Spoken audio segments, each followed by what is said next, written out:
Hi, I'm Jack Peterson. If you've been watching this series of tutorials on Ignatian Discernment for boards, you may be left with an impression that learning to do discernment is like learning to play chess, that you have to master a lot of rules before you can even play the game. In one sense, that's true. There is a lot to learn about discernment, especially if we want to receive all of its fruits. But we don't have to be masters to begin reaping the benefits. I'd like to talk about 4 core tools which, if your board isn't using already, will greatly increase its effectiveness at decision making. The 4 core tools are praying for God's will, cultivating silence, reviewing the ground rules, and round robins. Praying for God's will. This core tool was discussed in the 3rd tutorial on the habit of discernment. Probably all of us begin our meetings with some sort of prayer, usually a reading from a respected author, or sometimes an extemporaneous reflection from one of our own board members. But to prepare for discernment, we need more than just the obligatory opening prayer. We need more than edification or even inspiration. We need to ask ourselves honestly whether we desire above all that God's will be done in the matter before us. If the answer is yes, the prayer must remind each member of that desire and invite them to assent to it personally. In order to sustain the spirit of discernment, we may need to pray at several points during the meeting in order to remind and recommit ourselves. Cultivating silence.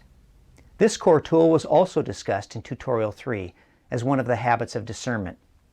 We tend to be uncomfortable with silence, especially in a group setting where it can be taken as a sign of an impasse. But it's difficult to hear God's gentle prompting if we fill every moment with talking, because God speaks to us through our deepest desires. Allowing for even brief moments of silence, a few minutes, can give that deepest part of ourselves the opportunity to rise up and enter our thoughts and the group's deliberations.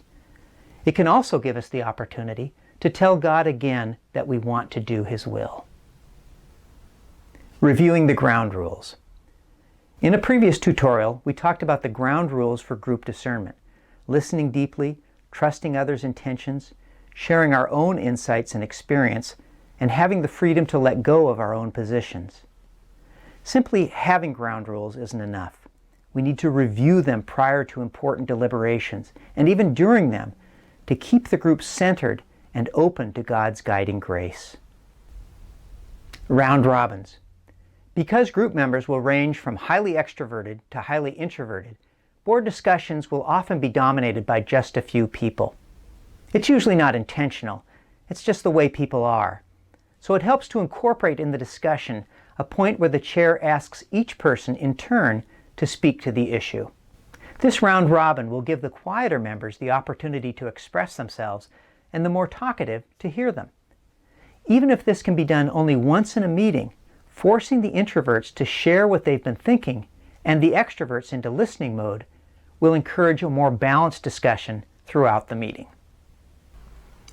These 4 core tools, prayer for God's will, silence, ground rules, and round robins, are fairly easy ways a board can start down that road to the deeper discernment Ignatius invites us into.